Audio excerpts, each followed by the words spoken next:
Se você salvar meu pai, eu viro seu irmão, disse o filho do milionário ao menino de rua. O menino apenas tocou no milionário e tudo mudou. Antes de começar, deixe o like, se inscreva no canal e comente de onde você está assistindo. Ismael acordou naquela manhã com o corpo dolorido. O chão de concreto do beco havia esfriado durante a madrugada e seus ossos pequenos sentiam cada irregularidade do piso. Ele tinha 8 anos, mas parecia menor por causa da desnutrição. Sua pele negra estava coberta de poeira e suas roupas rasgadas mal o protegiam do frio. Não conhecia seus pais, nem tinha lembranças de abraços ou canções de ninar. A rua era tudo o que ele conhecia desde que conseguia se lembrar. O menino se levantou devagar e esfregou os olhos. O sol começava a aparecer no horizonte e ele precisava encontrar algo para comer. Caminhou pelas vielas vazias procurando restos de comida nos lixos dos restaurantes. Encontrou meio pão duro e guardou no bolso. Mais adiante havia uma senhora idosa revirando uma lata de lixo. Ismael reconheceu Dona Lourdes, outra moradora de rua que ele via frequentemente. "Bom dia, Dona Lourdes", disse ele se aproximando. A mulher levantou o rosto cansado e sorriu fracamente. "Bom dia, menino. Encontrou algo hoje." Ismael tirou o pedaço de pão do bolso e partiu-o ao meio. "Toma, Dona Lourdes. A senhora precisa mais que eu." A mulher pegou o pão com as mãos trêmulas e seus olhos se encheram de lágrimas. "Você é um anjo, Ismael. Deus te abençoe." O garoto sorriu e continuou sua caminhada. Ele sempre dividia o pouco que tinha. Não entendia como podia guardar comida quando via outros passando fome. Sua fé em Deus era algo que ninguém sabia de onde vinha. Ninguém o havia ensinado sobre religião, mas ele sentia uma presença constante que o guiava e protegia. Conversava com Deus como se falasse com um pai que nunca teve. Durante o dia, Ismael perambulou pelas ruas pedindo esmolas. Algumas pessoas o ignoravam, outras o enxotavam, mas eventualmente alguém dava algumas moedas. Ele conseguiu comprar uma fruta e comeu devagar para aproveitar cada mordida. No final da tarde, encontrou seu Joaquim, um homem de rua que estava muito doente, tossia sem parar e tinha febre alta. "Seu Joaquim, o senhor precisa ir ao hospital", disse Ismael preocupado. O homem balançou a cabeça fracamente. "Não vou conseguir chegar lá, menino. Acho que minha hora chegou." Ismael se ajoelhou ao lado dele e colocou as mãos sobre o peito do homem. Fechou os olhos e começou a falar baixinho. Não eram palavras decoradas ou orações prontas. Ele simplesmente conversava com Deus pedindo pela cura daquele homem. Sentia algo quente passar por suas mãos, uma energia que não sabia explicar. Alguns minutos depois, seu Joaquim parou de tossir e sua respiração ficou mais tranquila. "Está melhor?", perguntou Ismael. O homem tocou o próprio peito surpreso. A dor passou, menino. "O que você fez?" Ismael apenas sorriu. "Não fui eu. Seu Joaquim foi Deus." Histórias sobre o menino que curava pessoas começaram a circular entre os moradores de rua. Muitos vinham até ele pedindo que orasse por suas dores e doenças. Ismael nunca se recusava. Não entendia completamente o que acontecia, mas sabia que era um presente divino e que devia usá-lo para ajudar. As pessoas o olhavam com uma mistura de espanto e reverência. Havia algo diferente naquele garoto, uma luz que brilhava mesmo em meio à escuridão da miséria. A noite caiu pesada e escura. Nuvens grossas cobriam o céu e o vento gelado anunciava a tempestade. Ismael procurou um lugar protegido para dormir. Encontrou uma marquise de uma loja fechada e se encolheu embaixo dela.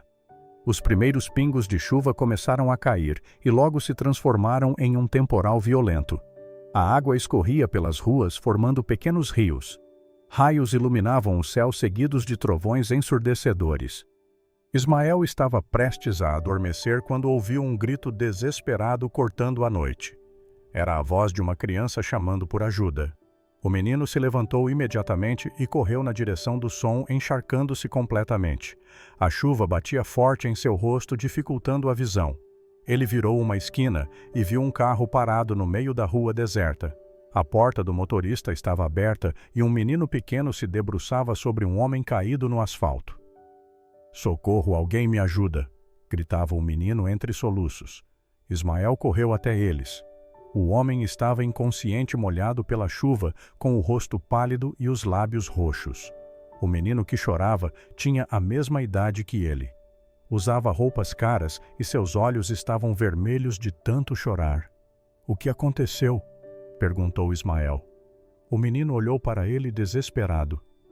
"Meu pai!" Ele estava dirigindo e de repente começou a gritar que estava com dor no peito. O carro quase bateu, mas ele conseguiu parar. Depois ele caiu e não acorda mais. "Por favor, você precisa ajudar. Eu faço qualquer coisa." Ismael se ajoelhou ao lado do homem. Podia sentir que ele ainda respirava, mas estava muito fraco. Colocou as mãos sobre o peito dele e fechou os olhos. A chuva continuava caindo forte, mas o menino não sentia mais o frio. Uma sensação de paz tomou conta dele enquanto falava com Deus. O outro menino observava assustado. Havia algo estranho acontecendo. O ar ao redor parecia mais leve apesar da tempestade. Ele sentiu uma calma inexplicável invadir seu peito mesmo com todo o desespero. As mãos de Ismael brilhavam fracamente, ou seria apenas o reflexo dos raios. Ele não sabia dizer.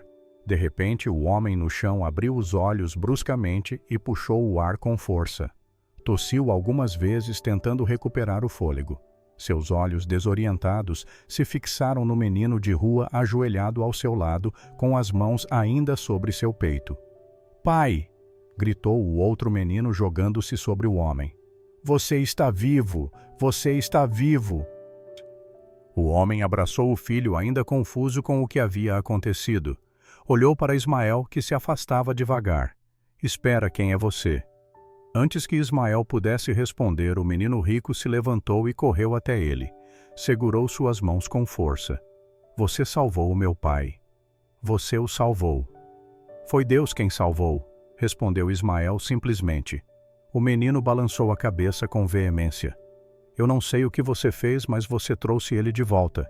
Meu nome é Gabriel. Qual é o seu?" "Ismael." Gabriel olhou fundo nos olhos dele. Mesmo sendo crianças, havia uma seriedade adulta naquele momento. "Ismael, você salvou meu pai. A partir de agora você é meu irmão, eu prometo." O homem havia conseguido se levantar com dificuldade e se apoiava no carro. Ele ouviu as palavras do filho e observou os dois meninos, um vestido em trapos, encharcado e magro, o outro seu filho único, mimado e acostumado com luxo. Mas havia algo na cena que o tocou profundamente. Não entendia o que tinha acontecido. Lembrava da dor terrível no peito, da sensação de estar morrendo e depois acordar vendo aquele garoto de rua sobre ele. "Gabriel, precisamos ir ao hospital", disse ele com voz fraca. O menino se virou para o pai. "Ele vem com a gente. Ele é meu irmão agora." "Gabriel, não é assim que funciona. Você prometeu, pai. Você sempre diz que um homem vale pela palavra dele. Eu prometi que ele seria meu irmão se salvasse você. E ele salvou." O homem olhou novamente para Ismael. O menino estava tremendo de frio e parecia assustado com toda aquela situação. Havia algo naqueles olhos que o perturbava, uma inocência pura que ele há muito tempo não via em ninguém. "Como você se chama?" perguntou Eduardo. "Ismael." "Eu sou Eduardo Tavares. Eu não sei o que você fez ou como fez, mas obrigado. Entre no carro, vamos sair dessa chuva." Ismael hesitou. Nunca tinha andado de carro. Nunca tinha sido convidado para nada por pessoas como aquelas, mas Gabriel puxou sua mão e o arrastou para o banco de trás. Eduardo entrou no banco do motorista, ainda sentindo o corpo fraco, ligou o aquecedor e começou a dirigir devagar em direção ao hospital mais próximo. O trajeto foi silencioso. Gabriel segurava a mão de Ismael e não soltava. Eduardo olhava pelo retrovisor para os dois meninos. Seu filho estava apavorado, mas agora parecia tranquilo. E aquele outro garoto, quem era ele? De onde tinha vindo? E principalmente o que diabos tinha acontecido naquela rua? No hospital, Eduardo foi imediatamente atendido. Os médicos fizeram diversos exames enquanto Gabriel se recusava a sair do lado do pai. Ismael ficou na sala de espera ainda molhado e tremendo. Uma enfermeira trouxe um cobertor e chocolate quente para ele. O menino segurou a caneca quente entre as mãos pequenas e bebeu devagar. Era a coisa mais gostosa que tinha provado em muito tempo. Horas depois, Eduardo saiu do consultório com o médico. O Dr. Henrique tinha uma expressão confusa no rosto. Senhor Tavares, sinceramente não entendo. Os exames mostram que você sofreu um infarto agudo do miocárdio pelas enzimas cardíacas elevadas e os danos visíveis no eletrocardiograma. Você deveria estar morto ou, no mínimo, em uma UTI conectado a diversos aparelhos. Mas você está aqui andando e conversando como se nada tivesse acontecido. Eduardo franziu a testa. O que o senhor está dizendo? Estou dizendo que é impossível. Os exames não mentem. Você teve um infarto grave, mas seu coração está batendo normalmente agora. É como se o ataque tivesse acontecido e depois se revertido. Nunca vi nada igual. Eduardo olhou para Gabriel, que estava ao seu lado. O menino olhou de volta e depois apontou para Ismael, que esperava na sala. O empresário sentiu um arrepio percorrer sua espinha. Não era supersticioso, não acreditava em milagres ou coisas do tipo, mas não tinha outra explicação.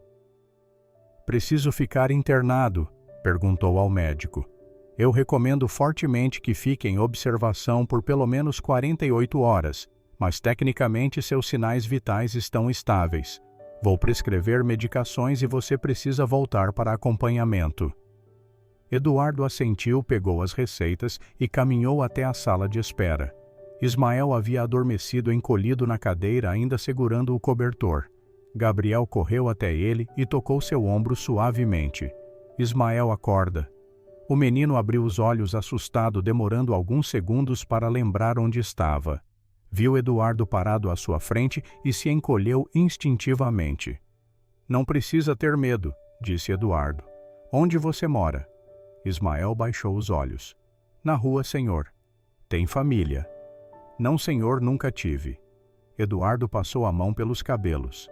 Aquilo estava ficando complicado. Gabriel puxou a manga do casaco do pai. Ele vem para casa com a gente, Gabriel. As coisas não são tão simples assim. Você ia morrer, pai, e ele te salvou. Você precisa deixar ele ir com a gente. Eduardo olhou para o filho. Nos 8 anos de vida do menino, nunca o tinha visto tão determinado. Olhou novamente para Ismael, que, ainda encolhido na cadeira, parecia menor do que realmente era. Suspirou fundo. Está bem, vamos para casa. O rosto de Gabriel se iluminou. Ele puxou Ismael pela mão e os 3 saíram do hospital. A chuva tinha parado, mas o ar estava gelado. Eduardo dirigiu em silêncio, pensando em como explicaria aquilo para Clarice, sua esposa. Ela não ia gostar nem um pouco. A mansão dos Tavares ficava em um bairro nobre. O portão automático se abriu e Eduardo estacionou na garagem. Ismael olhava tudo com os olhos arregalados. Nunca tinha visto uma casa tão grande. Parecia um palácio dos contos que ouvia outros meninos de rua contarem. Entraram pela porta principal e foram recebidos por Dona Rosa, a governanta. A mulher idosa olhou surpresa para o menino sujo e maltrapilho que entrava ao lado de Gabriel. Senhor Eduardo, graças a Deus, o senhor está bem. A senhora Clarice está desesperada. Ela ligou várias vezes, mas o senhor não atendia. Eu sei. Rosa, tive um problema. Onde ela está? No quarto. Vou avisá-la que o senhor chegou. Rosa subiu as escadas e momentos depois, Clarice desceu correndo. Ela tinha 38 anos. Era magra, loira e usava roupas de grife mesmo dentro de casa. Seu rosto bonito estava tenso de preocupação até ver Eduardo. Correu e o abraçou. Onde você estava? Eu fiquei apavorada. Gabriel me ligou dizendo que você tinha passado mal no carro e depois não consegui falar com nenhum de vocês.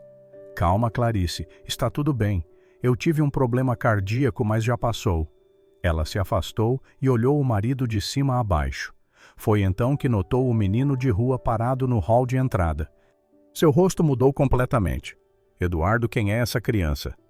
É uma longa história. Podemos conversar depois. Quero conversar agora porque há um moleque sujo dentro da minha casa. Gabriel se colocou na frente de Ismael. Ele é meu irmão. Clarice arregalou os olhos. O que você disse? Ele salvou o pai quando ele ia morrer. Eu prometi que ele seria meu irmão. Eduardo, explique isso agora, exigiu Clarice com voz estridente. Eduardo passou a mão pelo rosto cansado. Contou sobre o infarto, sobre acordar e encontrar Ismael, sobre o que Gabriel tinha dito. Clarice o ouviu com os braços cruzados e uma expressão de descrença no rosto. Isso é ridículo. Você sofreu um infarto e sua primeira decisão é trazer um pivete para dentro de casa. Ele pode ser um ladrão, pode ter doenças. Ele salvou meu pai, gritou Gabriel. Cala a boca, Gabriel. Adultos estão conversando, retrucou Clarice. Ismael deu um passo para trás. Não queria causar problemas. Estava acostumado com rejeição e sabia quando não era bem-vindo. Eu posso ir embora, disse baixinho. Eduardo olhou para o menino. Havia algo naqueles olhos que o impedia de simplesmente mandá-lo embora. Algo que ele não conseguia explicar, mas que sentia ser importante. Não, você fica esta noite, amanhã conversaremos melhor. Eduardo, protestou Clarice. É minha decisão, Clarice. Rosa, por favor, prepare o quarto de hóspedes e dê um banho nele. Também precisa de roupas limpas. Rosa assentiu e fez sinal para Ismael segui-la. O menino subiu as escadas atrás dela, sentindo os olhos furiosos de Clarice em suas costas. Gabriel quis ir junto, mas foi impedido pela mãe. No quarto de hóspedes, Rosa preparou um banho quente para Ismael. O menino entrou no banheiro e ficou parado olhando para a banheira enorme cheia de água fumegante. Nunca tinha tomado banho assim. Suas experiências com água envolviam torneiras públicas ou a chuva. Pode entrar na banheira, meu filho, disse Rosa gentilmente. Vou deixar roupas limpas aqui, são do Gabriel, mas vão servir em você. Ismael entrou na água e sentiu cada músculo de seu corpo relaxar. A sujeira de dias foi saindo, revelando sua pele negra e brilhante. Rosa deixou shampoo e sabonete e saiu dando privacidade ao menino. Ele se lavou com cuidado, sentindo o cheiro bom dos produtos. Quando saiu, se enxugou e vestiu as roupas que Rosa tinha deixado. Eram macias e cheirosas. Desceu as escadas e encontrou Gabriel esperando por ele na sala. O menino correu e sorriu. Você está diferente e limpo. Ismael sorriu timidamente. Rosa trouxe pratos de comida e os dois meninos sentaram à mesa da cozinha. Havia arroz, feijão, carne, salada e suco. Ismael olhou para tanta comida e seus olhos se encheram de lágrimas. Pode comer à vontade, querido, disse Rosa. O menino comeu devagar, saboreando cada garfada. Gabriel conversava animado sobre seus brinquedos e jogos, planejando tudo o que iam fazer juntos. Ismael apenas ouvia, ainda processando tudo o que estava acontecendo. Naquela noite, Ismael dormiu em uma cama pela primeira vez na vida. O colchão era macio e os lençóis cheiravam a lavanda. Ele deitou e olhou para o teto, conversando silenciosamente com Deus. Agradeceu pela comida, pelo banho e pela cama, mas pediu sabedoria para entender o que Deus queria dele ali. No quarto do casal, Clarice caminhava de um lado para o outro enquanto Eduardo se sentava na cama. Você não pode estar falando sério. Um menino de rua, Eduardo. Você não sabe nada sobre ele. Eu sei que ele estava lá quando eu precisei. Coincidência, ele provavelmente estava planejando roubar o carro. Clarice, eu estava morrendo. Os médicos confirmaram. Meu coração parou e depois eu acordei. O que mais precisa acontecer para você entender que foi diferente?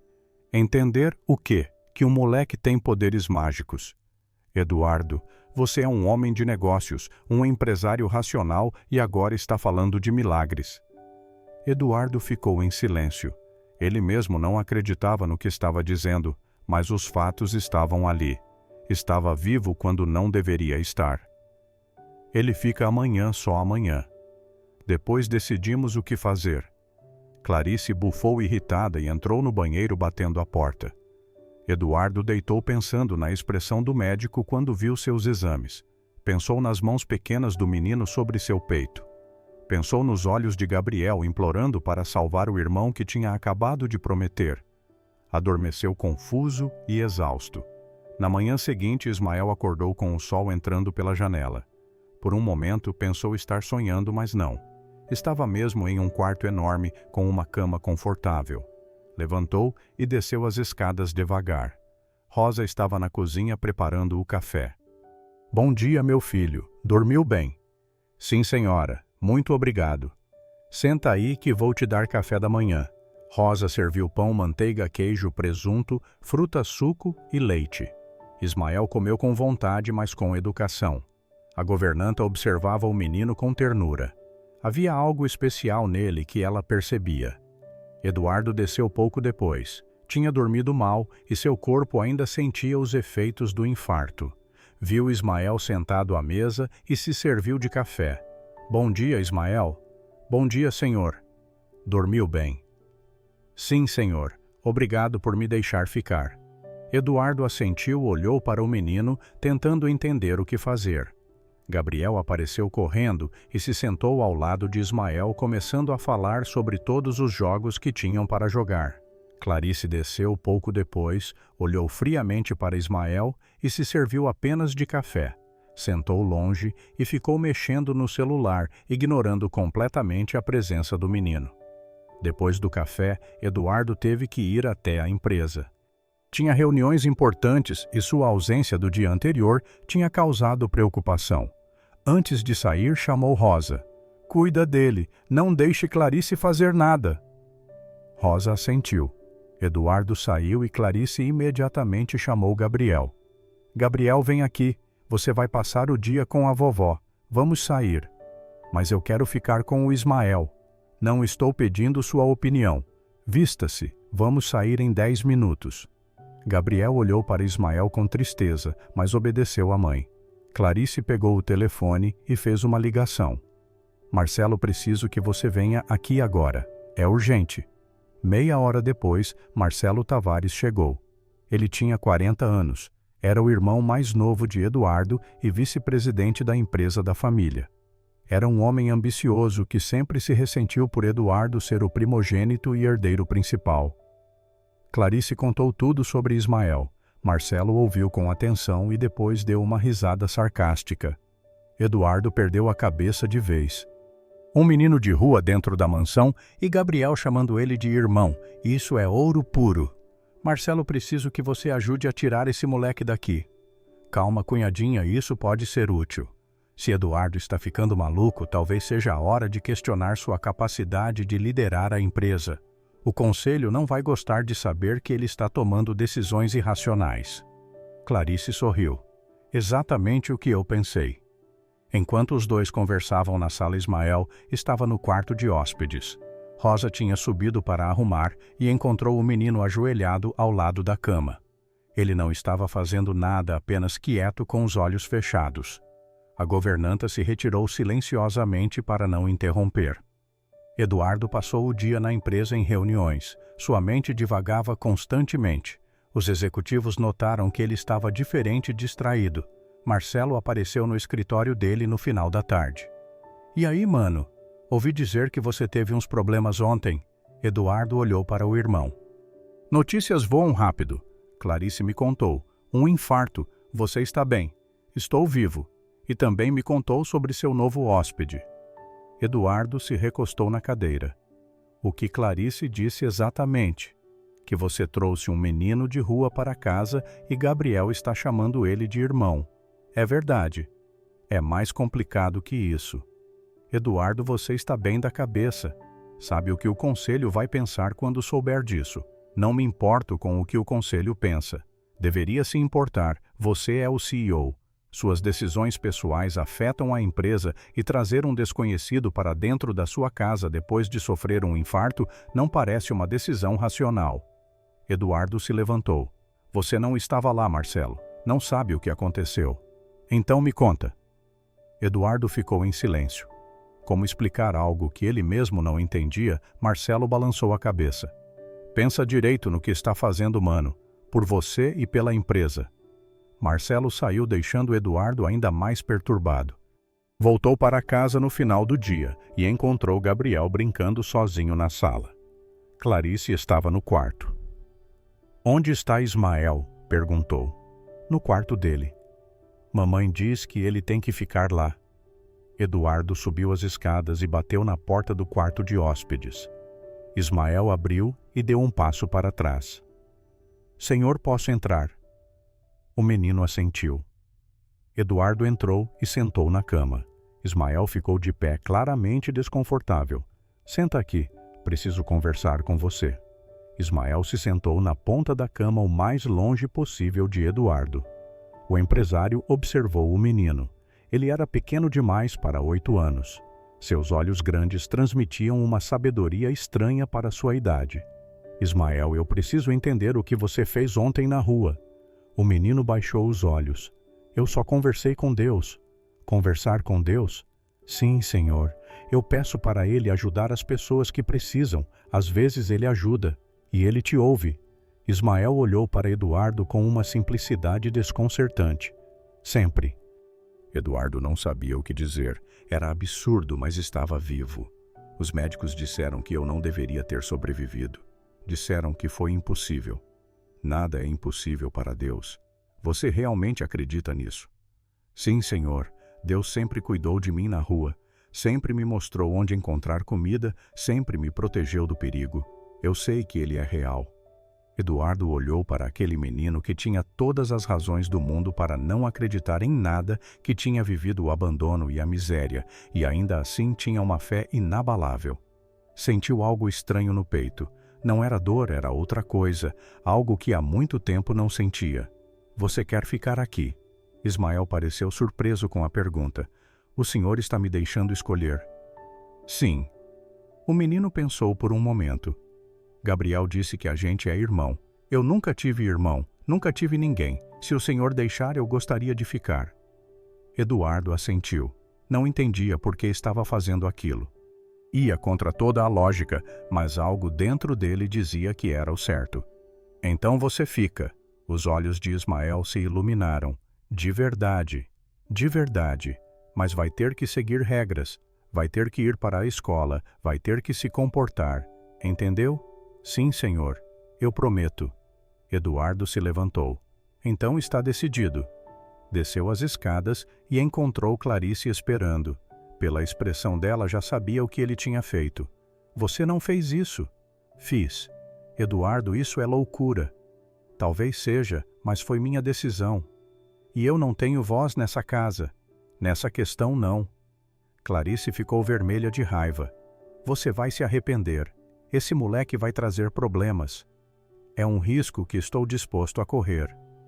Nos dias seguintes, a tensão na casa aumentou. Clarice tratava Ismael como se ele fosse invisível. Não falava com ele, não olhava para ele. Havia instruído todos os funcionários da casa a manterem distância do menino. Apenas Rosa desobedecia, tratando Ismael com carinho maternal. Gabriel, por outro lado, estava mais feliz do que nunca. Finalmente tinha um irmão. Eles brincavam juntos, jogavam videogame e assistiam filmes. Ismael estava deslumbrado com tudo aquilo. Cada brinquedo era uma novidade, cada jogo era uma descoberta. Eduardo começou a notar mudanças em si mesmo. Passava mais tempo em casa, observando os meninos brincarem. Antes trabalhava até tarde e mal via Gabriel. Agora saía mais cedo do escritório. Havia algo na presença de Ismael que o fazia questionar suas prioridades. Uma noite, Eduardo foi até o quarto de Ismael para dar boa noite. Encontrou o menino ajoelhado ao lado da cama. Ia se retirar, mas Ismael o viu. Senhor Eduardo, pode entrar. Não quero atrapalhar. Não está atrapalhando. Eu estava terminando. Eduardo entrou e sentou na cadeira. Você faz isso toda a noite? Sim, senhor. Eu converso com Deus antes de dormir. E fala sobre o quê? Agradeço pelas coisas boas. Peço por quem precisa de ajuda. Hoje pedi por Dona Rosa porque as costas dela doem muito. Eduardo franziu a testa. As costas dela doem. Sim, senhor. Ela tem uma dor muito forte, mas não reclama. Eu vejo quando ela faz careta ao se abaixar. Eduardo não tinha notado. Dona Rosa trabalhava na casa há 30 anos e ele nunca tinha prestado atenção se ela sentia dor ou não. Sentiu-se culpado. Você é muito observador, Ismael. A rua ensina a gente a prestar atenção. É a diferença entre comer e passar fome, entre estar seguro e estar em perigo. Deve ter sido muito difícil. Ismael deu de ombros. Era o que eu conhecia. Mas Deus sempre cuidou de mim. Você nunca ficou com raiva por não ter paz por viver na rua. O menino pensou antes de responder. Às vezes eu ficava triste, mas raiva não ajudava em nada, só fazia meu coração ficar pesado. Então eu decidi agradecer pelo que eu tinha. Tinha saúde, tinha o céu para olhar, tinha Deus comigo. Eduardo ficou em silêncio. Ali estava um menino de 8 anos que tinha sofrido mais do que a maioria das pessoas em uma vida inteira, e ele falava sobre gratidão, enquanto Eduardo, que tinha tudo, vivia reclamando e insatisfeito. Você é um menino especial, Ismael. Não sou especial, Senhor, Deus que é especial. Ele só me usa às vezes para ajudar. Eduardo deu boa noite e saiu do quarto pensativo. Naquela noite, pela primeira vez em décadas, ele se ajoelhou ao lado da própria cama. Não sabia direito o que fazer, mas tentou falar com Deus como Ismael fazia. Sentiu-se estranho no começo, mas depois as palavras começaram a fluir. Agradeceu por estar vivo. Pediu sabedoria para cuidar da família. Adormeceu com uma paz que não sentia há anos. Na manhã seguinte, Rosa desceu as escadas com uma expressão de espanto. Eduardo estava tomando café quando ela entrou na cozinha. Senhor Eduardo não vai acreditar. O que foi, Rosa? Minha coluna, a dor sumiu. Acordei hoje e pela primeira vez em 20 anos não sinto nada. É um milagre. Eduardo deixou a xícara de café cair. Lembrou da conversa da noite anterior. Lembrou de Ismael dizendo que tinha pedido pela dor nas costas de Rosa. Não podia ser coincidência. Rosa, quando foi a última vez que você se consultou por causa das costas? Faz uns 6 meses. O médico disse que minha hérnia de disco estava pior. Recomendou cirurgia, mas eu fiquei com medo.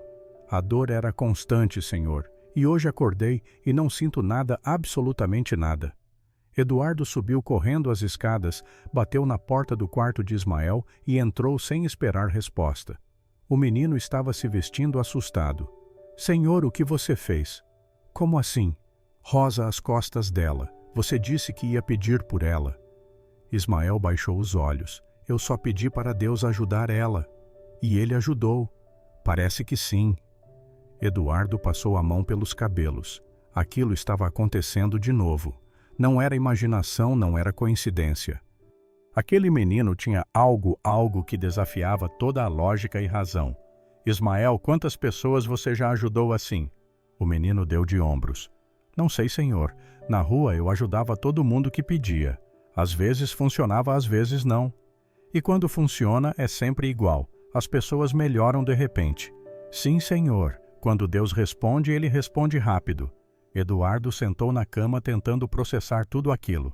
Era real. Tudo o que tinha acontecido era real. Aquele menino tinha algum tipo de dom, algo divino. Sentiu medo e fascínio ao mesmo tempo. Ismael, você não pode sair falando sobre isso para ninguém, entendeu? O menino pareceu confuso. Por quê? Porque as pessoas não vão entender. Podem te machucar, podem querer usar você. Tá, mas se Deus me deu esse dom, não é para usá-lo para ajudar. Eduardo suspirou. A inocência do menino era ao mesmo tempo bonita e perigosa. Sim, mas precisa ser com cuidado. Promete que não vai sair por aí fazendo isso sem falar comigo antes. Ismael hesitou, mas assentiu. Prometo, senhor. Eduardo desceu e encontrou Rosa ainda maravilhada com sua cura. Ela queria marcar consulta com o médico para confirmar, mas já sabia que estava curada. Eduardo pediu que ela não comentasse com ninguém sobre o que tinha acontecido. Rosa concordou, mas ele via nos olhos dela que ela sabia que Ismael tinha algo a ver com aquilo. Os dias se passaram e a rotina da casa se estabeleceu. Ismael começou a ter aulas particulares para eventualmente entrar em uma escola. O menino era inteligente e aprendia rápido, apesar de nunca ter estudado. Gabriel continuava inseparável dele, e pela primeira vez Eduardo via o filho realmente feliz. Clarice, no entanto, intensificou sua hostilidade. Falava mal de Ismael sempre que podia.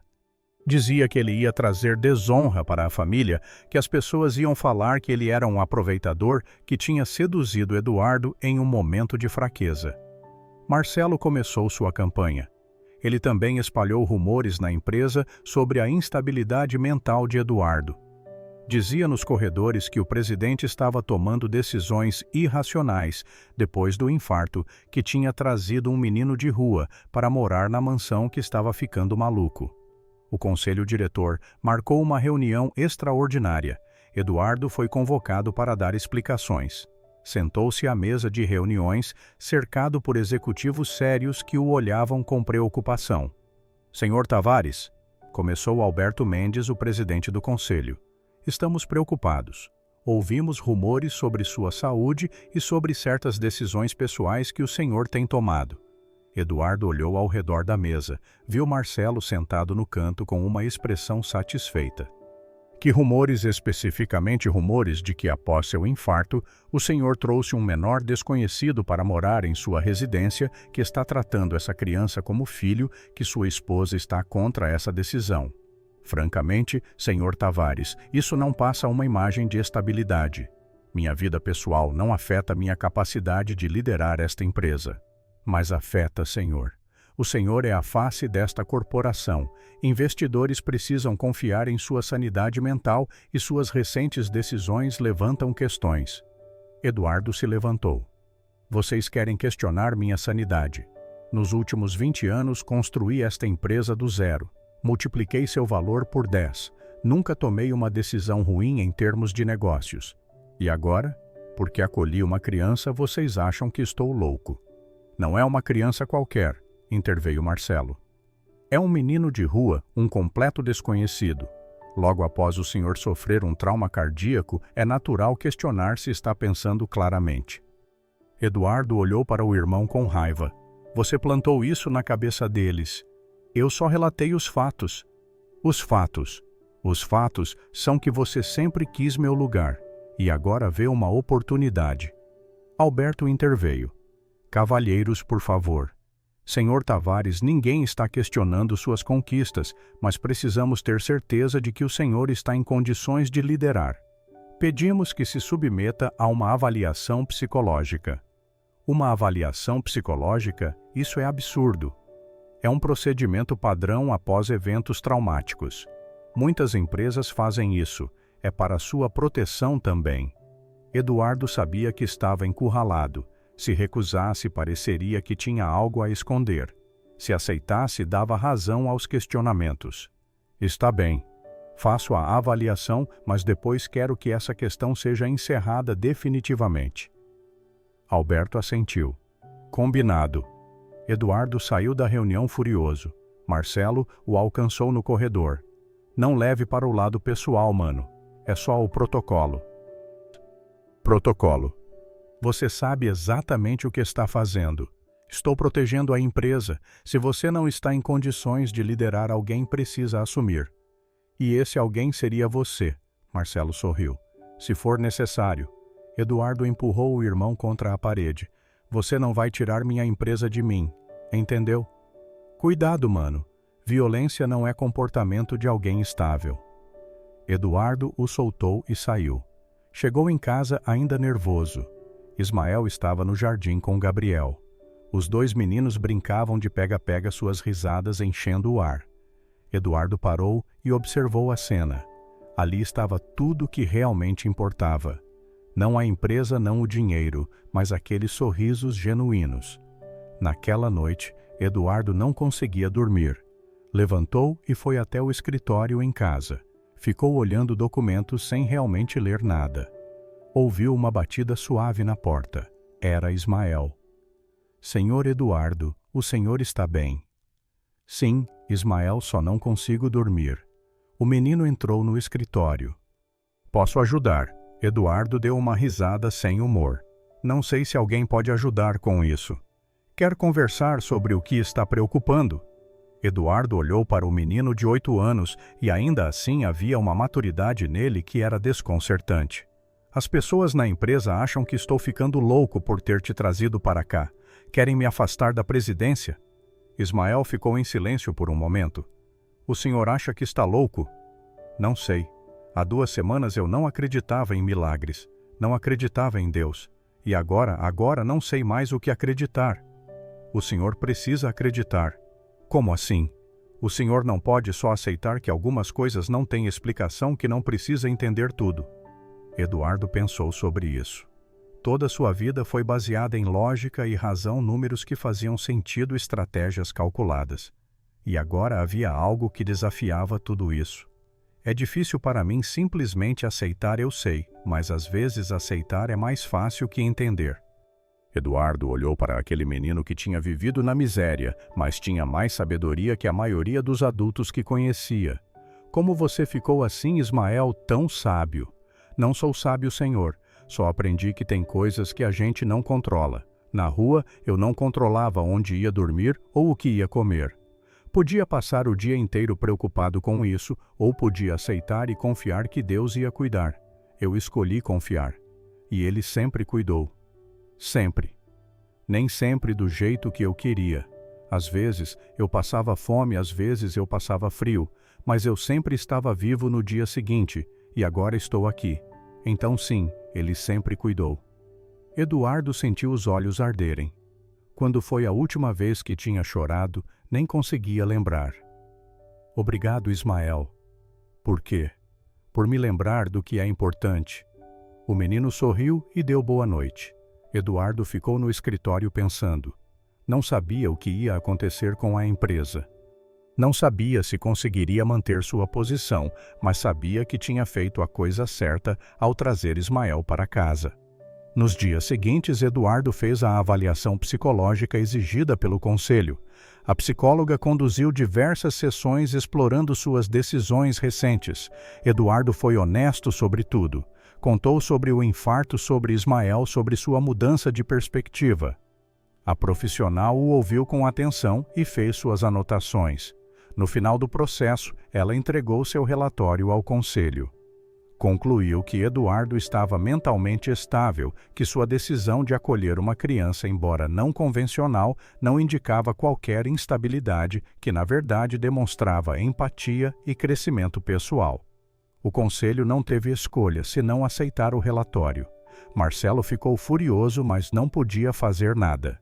No entanto, a campanha contra Ismael não parou. Marcelo contratou Sérgio Ramos, um ex-funcionário que tinha sido demitido da empresa por desvio de verbas. Sérgio estava ressentido e aceitou criar perfis falsos nas redes sociais para espalhar mentiras sobre o menino. As publicações começaram a aparecer. Diziam que Ismael era um golpista treinado que havia escolhido Eduardo como alvo por causa de sua fortuna, que usava truques psicológicos para manipular a família, que havia dezenas de pessoas que tinham sido enganadas pelo menino antes. A história ganhou tração. Canais de fofoca começaram a republicar. Jornalistas começaram a fazer perguntas. Fotógrafos apareceram na frente da mansão dos Tavares. Eduardo teve que contratar segurança extra. Gabriel foi afetado na escola. Colegas começaram a fazer perguntas desconfortáveis. Alguns pais proibiram seus filhos de brincar com ele. O menino chegava em casa chorando. Ismael tentava consolá-lo, mas também não entendia por que as pessoas estavam sendo tão cruéis. Clarice usou a situação para intensificar sua pressão sobre Eduardo. Está vendo, eu avisei. Esse moleque só trouxe problemas. Não foi Ismael quem criou essas mentiras. Foi alguém com interesse em nos destruir. E você sabe quem foi. Eduardo tinha suas suspeitas, mas não podia provar. Contratou investigadores para rastrear a origem das publicações.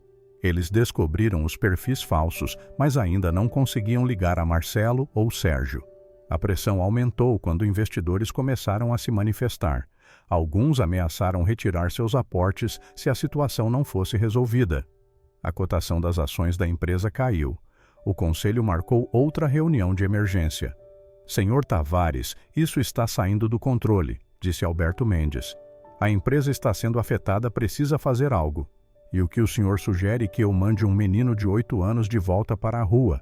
Sugerimos que encontre outra solução. Uma instituição adequada, um lar adotivo, algo que não exponha a empresa. Ele fica na minha casa. Ponto final. Marcelo se levantou. Eduardo, seja razoável. A empresa está em risco por causa da sua teimosia. A empresa está em risco por causa de alguém que está espalhando mentiras. E eu tenho uma boa ideia de quem seja. Eduardo olhou diretamente para o irmão. Marcelo segurou o olhar, mas Eduardo viu um lampejo de nervosismo. Naquela noite a situação piorou drasticamente. Gabriel começou a ter febre. No começo parecia apenas uma gripe comum, mas rapidamente piorou. A temperatura do menino subiu para 40 graus. Clarice entrou em pânico e chamou o médico da família. O Dr. Henrique examinou Gabriel e franziu a testa. Não consigo identificar a causa. Não há sinais de infecção bacteriana ou viral, mas a febre está muito alta. Precisa ir para o hospital imediatamente. No hospital, Gabriel foi internado na UTI. Fizeram diversos exames, mas os médicos estavam perplexos. Não encontravam nada que explicasse a febre. O menino começou a delirar. Sua temperatura continuava subindo apesar de toda a medicação. Eduardo e Clarice passaram a noite no hospital. Ismael tinha ficado em casa com Rosa. Gabriel entrou em estado crítico na madrugada. Os médicos disseram que se a febre não baixasse logo, poderia haver danos cerebrais permanentes ou morte. Clarice estava desesperada, segurava a mão do filho inconsciente e chorava sem parar. Eduardo tentava se manter forte, mas estava destruído por dentro. Ver seu filho naquele estado era insuportável. De manhã, Clarice olhou para o marido com os olhos vermelhos. É culpa dele, é culpa daquele moleque. Desde que ele entrou na nossa casa, só temos tido problemas. Clarice, isso não tem nada a ver com Ismael. Tem tudo a ver. Gabriel nunca ficou doente assim e agora de repente está morrendo. É uma maldição. Aquele menino trouxe uma maldição para a nossa família. Você está falando sem pensar, está desesperada. Eu quero ele fora da minha casa. Você ouve fora. Eduardo não respondeu. Não tinha energia para discutir. Sua atenção estava toda no filho que lutava pela vida. Naquele momento seu telefone tocou. Era Rosa. Senhor Eduardo, Ismael está insistindo que precisa vir ao hospital. Diz que precisa ver Gabriel. Tentei distraí-lo, mas está muito agitado. Eduardo suspirou. Tudo bem, Rosa, traz ele. Não, gritou Clarice. Não quero aquele moleque perto do meu filho. Clarice, ele é irmão do Gabriel, tem direito de estar aqui. Ele não é irmão de ninguém, é um intruso, um parasita. 1 hora depois, Rosa chegou ao hospital com Ismael. O menino entrou correndo e encontrou Eduardo no corredor. Senhor Eduardo, como está o Gabriel? Eduardo se ajoelhou ao nível do menino. Não está bem, Ismael. Os médicos não sabem o que ele tem. Os olhos de Ismael se encheram de lágrimas. Eu posso vê-lo. Sua mãe não quer. Por favor, eu preciso ver meu irmão. Eduardo olhou para aquele menino desesperado e não conseguiu negar. Vem comigo. Entraram no quarto da UTI. Gabriel estava cercado por aparelhos com tubos e fios conectados ao pequeno corpo. Clarice estava sentada ao lado da cama e, quando viu Ismael, se levantou furiosa. O que ele está fazendo aqui? Ele quer ver o irmão. Não deixo, sai daqui. Ismael ignorou os gritos de Clarice e correu até a cama, segurou a mão de Gabriel e começou a chorar. Gabriel, eu estou aqui, seu irmão está aqui. Clarice tentou puxar Ismael, mas Eduardo a segurou. Deixa-o. Não, ele vai fazer alguma bruxaria, vai piorar tudo. Ismael colocou ambas as mãos sobre a testa. Quente de Gabriel fechou os olhos e ficou em silêncio. Clarice gritava para tirarem o menino dali. Eduardo segurava a esposa. Rosa observava da porta com as mãos no peito. A sala pareceu ficar mais silenciosa apesar dos gritos. Uma sensação estranha tomou conta do ambiente. Mesmo Clarice parou de gritar, percebendo que algo estava acontecendo. Os monitores cardíacos mostravam o ritmo acelerado de Gabriel começando a se normalizar. Então, para o espanto de todos, Gabriel abriu os olhos. Ele olhou ao redor confuso e sua voz saiu fraca. Ismael, estou aqui, irmão. Estava tendo um pesadelo ruim, já passou. Você está bem agora. O médico que estava de plantão entrou correndo no quarto, olhou para os monitores incrédulo. A temperatura dele está caindo, está normalizando. Clarice se aproximou da cama e tocou a testa do filho. Estava morna, não mais ardendo. Olhou para Ismael e depois para as próprias mãos tremendo com o que tinha acabado de acontecer. Em questão de minutos, Gabriel estava completamente consciente.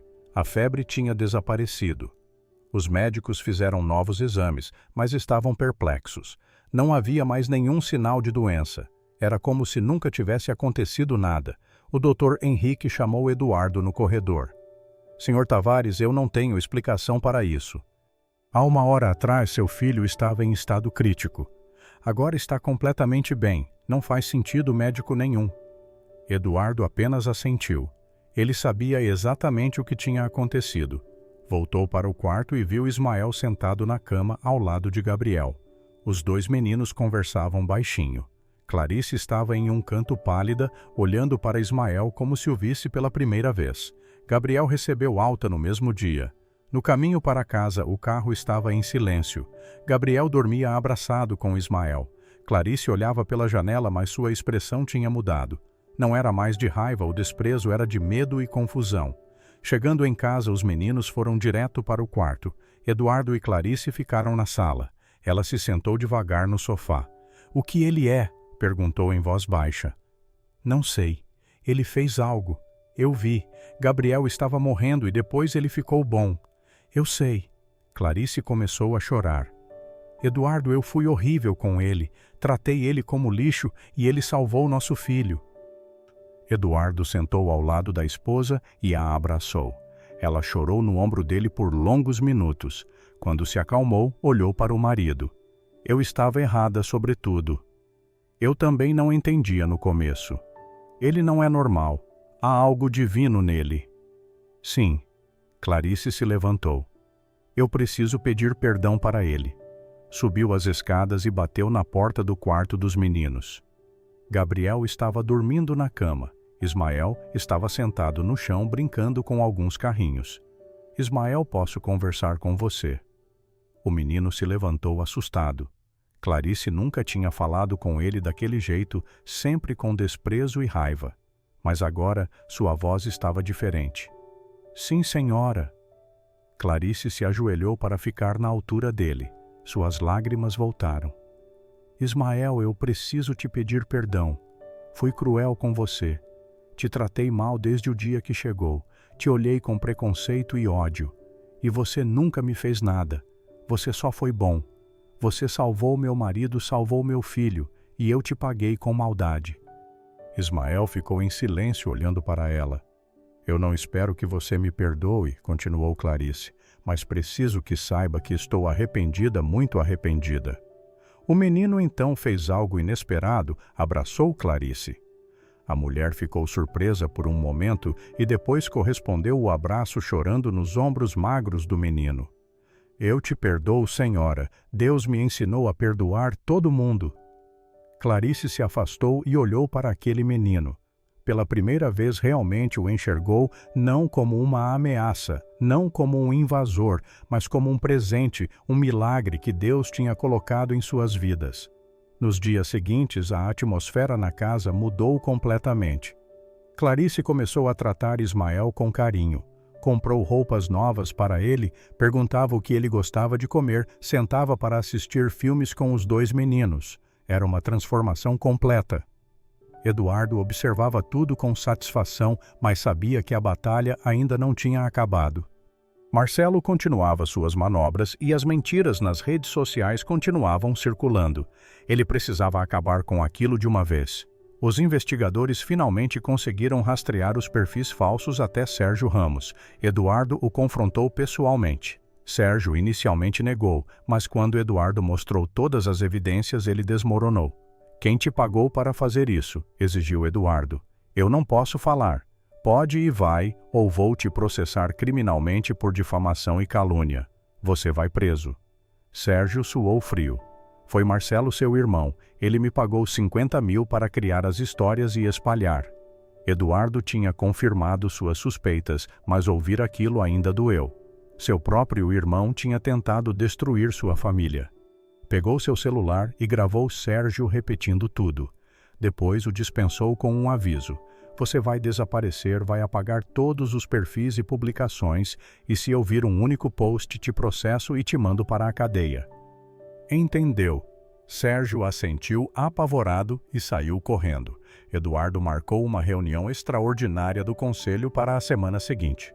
Convocou todos os membros, incluindo Marcelo. No dia da reunião, ele entrou na sala de conferências com um pendrive na mão. Senhores, obrigado por comparecerem. Hoje vou resolver definitivamente a questão das mentiras que têm circulado sobre minha família. Alberto Mendes franziu a testa. Senhor Tavares, já discutimos isso. A situação está prejudicando a empresa. E vai parar de prejudicar hoje porque vou mostrar quem é o responsável. Eduardo conectou o pendrive ao projetor. O vídeo de Sérgio confessando começou a tocar. Todos assistiram em silêncio. Quando chegou na parte onde Sérgio dizia que Marcelo o havia contratado, os executivos olharam chocados para o vice-presidente. Marcelo ficou vermelho. Isso é mentira, ele está inventando. Eduardo pausou o vídeo. Também tem os registros bancários mostrando a transferência de 50 anos da sua conta pessoal para a conta dele. Quer que eu mostre? O silêncio na sala era absoluto. Marcelo olhou ao redor e viu apenas desprezo nos rostos dos executivos. Eduardo, eu posso explicar. Não há nada para explicar. Você tentou destruir minha família, tentou me tirar da empresa tudo porque não aceita que eu seja o presidente e você não. Alberto Mendes se levantou. Senhor Marcelo Tavares, em nome do Conselho Diretor, está afastado de todas as suas funções na empresa imediatamente. Iniciamos processo de destituição. O senhor tem 1 hora para recolher seus pertences e deixar o prédio. Marcelo olhou para o irmão com ódio puro. Você vai se arrepender disso. Acho que quem vai se arrepender é você. Seguranças entraram na sala e escoltaram Marcelo para fora. Eduardo se sentou e respirou fundo. Estava acabado. A ameaça tinha sido eliminada. Senhores, peço desculpas pelo transtorno que isso causou à empresa. Garanto que minha vida pessoal nunca mais será motivo de preocupação. Agora, podemos voltar a focar no que realmente importa nossos negócios. Os executivos concordaram. A reunião continuou com pauta normal. Nos dias seguintes, a verdade sobre quem tinha espalhado as mentiras veio à tona. Jornalistas publicaram artigos expondo Marcelo. A opinião pública virou a favor de Eduardo. As ações da empresa se recuperaram. Com Marcelo afastado e as mentiras expostas, Eduardo finalmente teve paz para focar no que realmente importava. Ele reduziu drasticamente sua carga de trabalho, delegou mais responsabilidades para outros executivos, passou a sair do escritório às 5 da tarde para jantar com a família. Criou também o Instituto Ismael, uma organização sem fins lucrativos dedicada a ajudar crianças de rua. O Instituto oferecia abrigo, comida, educação e apoio psicológico. Eduardo investiu milhões do próprio bolso. Ismael ficou emocionado quando soube. Era a concretização de seu sonho de ajudar outros meninos que viviam como ele tinha vivido. Rosa continuava cuidando da casa, mas agora sem dores. Ela frequentemente comentava sobre o milagre que Ismael tinha operado nela. Tratava o menino como um neto e ele a tratava como a avó que nunca teve. Gabriel e Ismael eram inseparáveis. Foram matriculados na mesma escola e se tornaram conhecidos como os irmãos que sempre andavam juntos. Gabriel defendia Ismael quando outros alunos faziam comentários sobre sua cor de pele ou origem. Ismael ensinava Gabriel sobre gratidão e humildade. 3 meses depois de Ismael ter chegado à mansão, Eduardo chamou um advogado e iniciou o processo legal de adoção. Clarice apoiou completamente a decisão. Ela tinha se transformado em uma mãe amorosa para Ismael, compensando todo o tempo que tinha sido cruel. O processo de adoção levou alguns meses. Houve audiências, avaliações, visitas de assistentes sociais, mas no final o juiz aprovou. Marcou uma data para a cerimônia oficial. No dia da cerimônia, toda a família se reuniu no tribunal: Eduardo, Clarice, Gabriel, Rosa e alguns amigos próximos. Ismael usava um terno novo que Clarice tinha comprado especialmente para a ocasião. Ele estava nervoso e feliz ao mesmo tempo. O juiz entrou e todos se levantaram. Ele se sentou e folheou os papéis à sua frente. Estamos aqui hoje para oficializar a adoção de Ismael por Eduardo e Clarice Tavares. Li todos os relatórios, conversei com todos os envolvidos e estou convencido de que esta é a melhor decisão para o menor. Ismael sentiu lágrimas escorrendo pelo rosto. Gabriel segurou sua mão e apertou. O juiz continuou. Ismael, você passou por coisas que nenhuma criança deveria passar. Viveu nas ruas, não conheceu seus pais. Mas hoje isso muda. Hoje você ganha uma família, pais que te amam, um irmão que te adora, um lar onde você pertence. O juiz bateu o martelo. Declaro a adoção oficializada. Ismael agora é legalmente filho de Eduardo e Clarice Tavares. Aplausos encheram a pequena sala. Eduardo e Clarice abraçaram Ismael. Gabriel pulou de alegria. Rosa chorava de emoção. Era oficial. Ismael tinha uma família.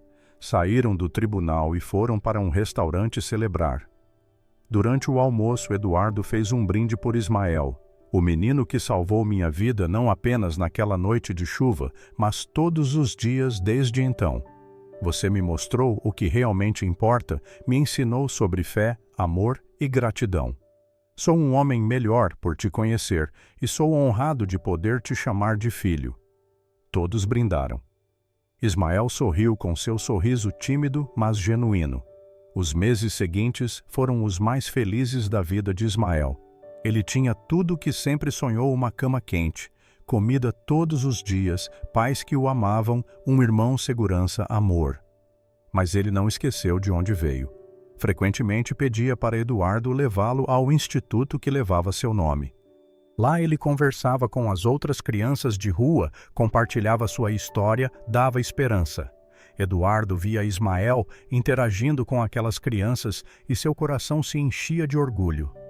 Aquele menino poderia ter se tornado amargo com tudo que sofreu, mas escolheu ser bondade, escolheu ser luz. Uma noite, Eduardo acordou e não conseguiu voltar a dormir. Desceu para a sala e encontrou Ismael sentado no sofá, olhando pela janela para o céu estrelado. Não consegue dormir? Perguntou Eduardo, sentando ao lado dele. Eu estava conversando com Deus. E o que estava falando?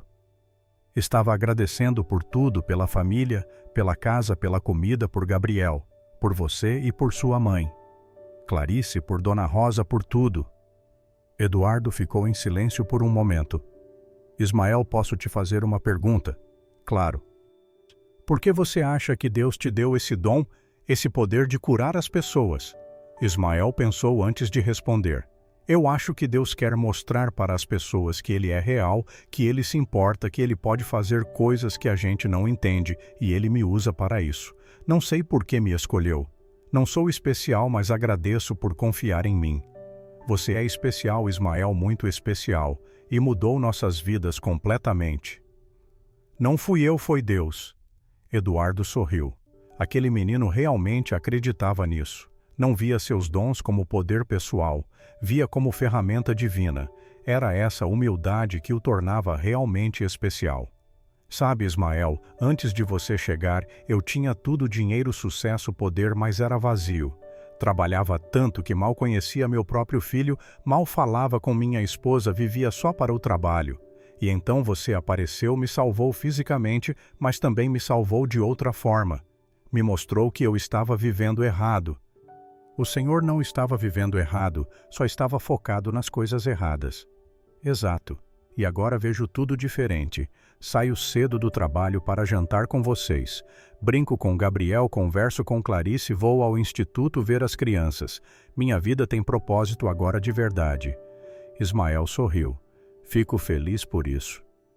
Eles ficaram sentados em silêncio confortável, olhando para as estrelas. Eduardo pensou em tudo o que tinha acontecido nos últimos meses, como sua vida tinha mudado completamente por causa daquele menino. Gabriel acordou e desceu as escadas. Viu o pai e Ismael no sofá e correu para se juntar a eles. Por que vocês estão acordados? Só conversando, respondeu Eduardo. Gabriel se enfiou entre os dois. Posso conversar também. Claro que pode. O menino ficou em silêncio por um momento e depois olhou para Ismael. Você sabia que eu sempre quis um irmão. Sabia sempre. Pedia todo ano no meu aniversário e agora tenho o melhor irmão do mundo. Ismael corou. Você também é o melhor irmão. Quando você encontrou o pai naquela noite, você sabia que ia ficar com a gente para sempre. Não, eu só queria ajudar. Não imaginava que Deus tinha um plano tão grande. Eu acho que Deus te mandou para a gente, para salvar o pai, para ser meu irmão, para fazer a gente ser uma família de verdade. Eduardo abraçou os dois meninos. Gabriel tinha razão.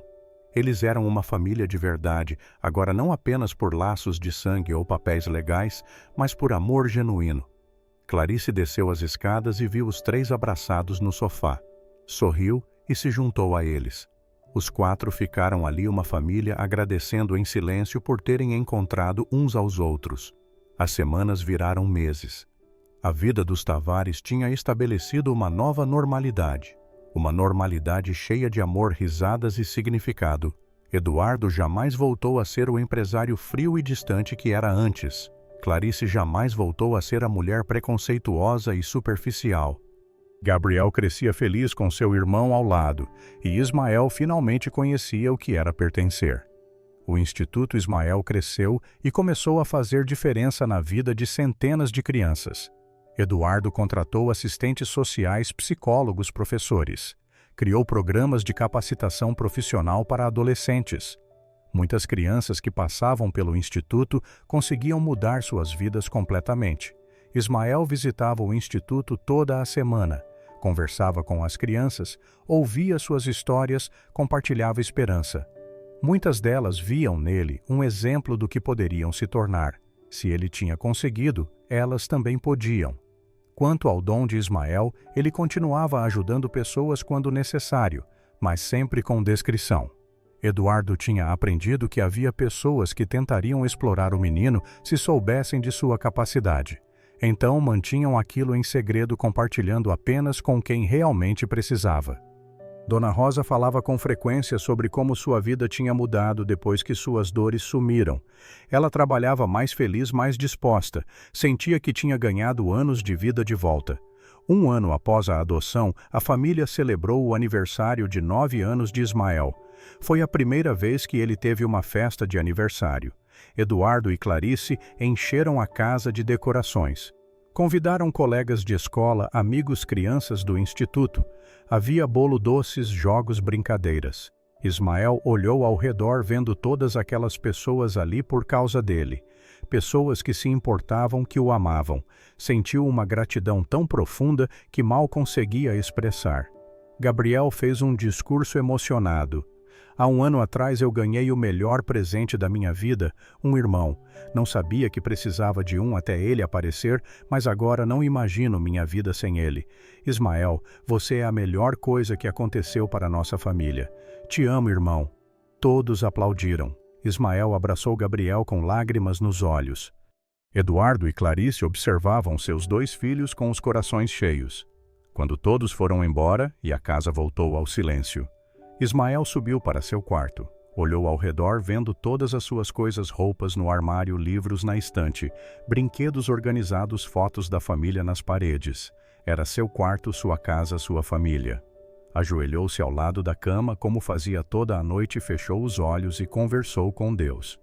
Agradeceu por tudo, pela jornada que o havia trazido até ali, pelas dificuldades que o fortaleceram, pela fé que nunca o abandonou, pelo amor que agora o cercava.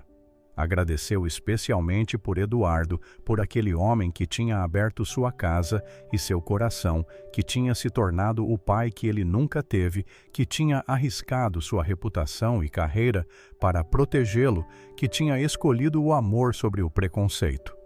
Agradeceu por Clarice, por sua transformação, por ter tido a humildade de reconhecer seus erros e mudar, por ter se tornado uma mãe amorosa. Agradeceu por Gabriel, por sua amizade pura, por ter cumprido sua promessa de ser seu irmão, por nunca o ter julgado ou rejeitado. Agradeceu por Rosa, por seu carinho maternal, por suas comidas gostosas, por seus abraços calorosos, e agradeceu por tudo que tinha vivido nas ruas, porque aquela experiência, por mais dura que tivesse sido, o havia moldado. Havia-lhe ensinado gratidão, compaixão e a valorizar cada pequena bênção. Eduardo passou pelo corredor e viu a luz acesa no quarto de Ismael. Espiou pela porta entreaberta e viu o menino ajoelhado. Sorriu e continuou andando. Aquela imagem resumia tudo: um menino que tinha todos os motivos para ser amargo, mas escolhia ser grato, que tinha sofrido tanto, mas irradiava amor. Eduardo entrou em seu próprio quarto, onde Clarice já estava deitada lendo. Ele se deitou ao lado dela. "Foi um bom dia", disse ela. "Foi perfeito." Ismael estava tão feliz. Nunca o vi sorrir tanto. Ele merece toda a felicidade do mundo. Clarice colocou o livro de lado e olhou para o marido. "Eduardo, você se lembra de como éramos há um ano, de como nossa vida era vazia?" "Lembro.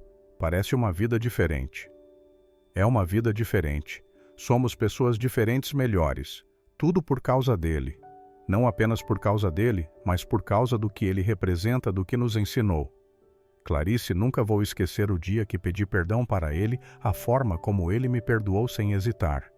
Uma criança de 8 anos me ensinou mais sobre graça naquele momento do que aprendi na vida inteira." Eduardo pegou a mão dela. "E agora ele é nosso filho oficialmente." "Para sempre. Para sempre", repetiu Clarice sorrindo. Os dois adormeceram em paz. Nos quartos ao lado, Gabriel e Ismael também dormiam. A mansão, que antes era fria e vazia, agora estava cheia de amor. As paredes, que antes ecoavam apenas silêncio, agora guardavam risadas e conversas. O lar, que antes era apenas um lugar para dormir, agora era verdadeiramente uma casa. Eduardo tinha aprendido a maior lição de sua vida através de um menino de rua. Aprendeu que o verdadeiro sucesso não se mede em dinheiro ou poder, mas em amor, em relacionamentos, em propósito. Aprendeu que às vezes precisamos perder tudo para ganhar o que realmente importa. Seu infarto não tinha sido apenas um ataque cardíaco, tinha sido um chamado, um despertar, uma oportunidade de mudar antes que fosse tarde demais. E Ismael tinha sido o instrumento que Deus usou para salvá-lo, não apenas fisicamente naquela noite chuvosa, mas espiritualmente todos os dias. Desde então, a empresa continuava prosperando, mas agora Eduardo a via como ferramenta para fazer o bem, não como fonte de validação pessoal. Usava seus recursos para ajudar outros, criava oportunidades para quem mais precisava. Via seu sucesso financeiro como responsabilidade, não como direito. Marcelo nunca mais entrou em contato. Tinha se mudado para outra cidade e começado novos negócios. Eduardo não guardava rancor. Havia aprendido com Ismael que o perdão liberta mais quem perdoa do que quem é perdoado. Os anos passaram. Gabriel e Ismael cresceram juntos, foram para a mesma escola, jogaram nos mesmos times, tiveram as mesmas aventuras, eram irmãos em todos os sentidos da palavra. A cor de pele diferente era apenas um detalhe que nunca importou para nenhum deles. Quando adulto, Gabriel seguiu os passos do pai nos negócios, mas com uma diferença. Ele nunca esqueceu as lições de Ismael. Construiu empresas éticas, tratou funcionários com respeito, usou lucros para causas sociais. Viveu os valores que seu irmão tinha lhe ensinado. Ismael escolheu um caminho diferente. Tornou-se assistente social, dedicou sua vida a ajudar crianças em situação de risco. Trabalhava no instituto que levava seu nome, agora muito maior e mais estabelecido. Continuava sendo um instrumento de amor e esperança para quem mais precisava. Seu dom nunca desapareceu. E quando alguém realmente precisava, ele ainda ajudava, mas sempre com humildade, sempre dando crédito a Deus, nunca buscando reconhecimento para si mesmo. Eduardo e Clarice envelheceram juntos felizes. Viam seus 2 filhos seguindo caminhos que faziam diferença no mundo. Tinham netos que enchiam a mansão de alegria. Viviam uma vida plena de significado. Nas noites tranquilas, Eduardo frequentemente pensava naquela noite de chuva como tudo poderia ter sido diferente se Ismael não tivesse ouvido os gritos de Gabriel, se não tivesse corrido para ajudar, se não tivesse colocado suas mãos sobre o peito dele. Não apenas estaria morto, mas teria morrido sem nunca ter realmente vivido. Aquele menino de rua o tinha salvado de mais formas do que podia contar. Tinha salvado seu coração fisicamente, tinha salvado seu casamento, tinha salvado seu relacionamento com Gabriel, tinha salvado sua alma, tinha lhe dado propósito e significado. E tudo que Ismael sempre tinha desejado era uma família, um lugar para pertencer a alguém que o amasse. Deus tinha respondido sua prece de uma forma que nem ele poderia ter imaginado. Não apenas lhe deu uma família, mas usou sua vida para transformar uma família inteira. Era isso que Eduardo pensava quando olhava para seus 2 filhos brincando no jardim como tinham feito anos atrás. Gabriel agora um homem feito, mas ainda com aquele sorriso de menino. Ismael ao seu lado, ainda com aquela pureza nos olhos que conquistava a todos. Clarice se aproximou e colocou a mão no ombro do marido. Juntos observaram os filhos. Não precisavam dizer nada. Ambos sabiam o que o outro estava pensando. Ambos sentiam a mesma gratidão profunda. Deus tinha colocado Ismael no caminho deles naquela noite chuvosa, um menino que não tinha nada, mas possuía tudo que realmente importava: fé, amor, bondade e pureza. E através dele uma família inteira tinha sido transformada. Eduardo finalmente entendeu que milagres não acontecem apenas quando corações param e voltam a bater. Acontecem quando vidas vazias são preenchidas com amor, quando olhos fechados são abertos para o que realmente importa, quando corações endurecidos se tornam capazes de amar novamente. O verdadeiro milagre não foi apenas sobreviver ao infarto, foi ter seus olhos abertos para a vida que estava desperdiçando. Foi aprender a amar verdadeiramente. Foi encontrar propósito além do sucesso material. Foi ganhar um filho que lhe ensinou mais do que ele jamais poderia ensinar. Eduardo olhou para o céu e silenciosamente agradeceu por estar vivo, por sua família, por Ismael, por cada momento daquela jornada improvável que tinha começado em uma noite de tempestade e culminado em uma vida cheia de amor e significado. A mansão dos Tavares não era mais apenas uma casa grande e luxuosa. Era um lar, um lugar onde o amor habitava, onde risos ecoavam, onde uma família verdadeira vivia.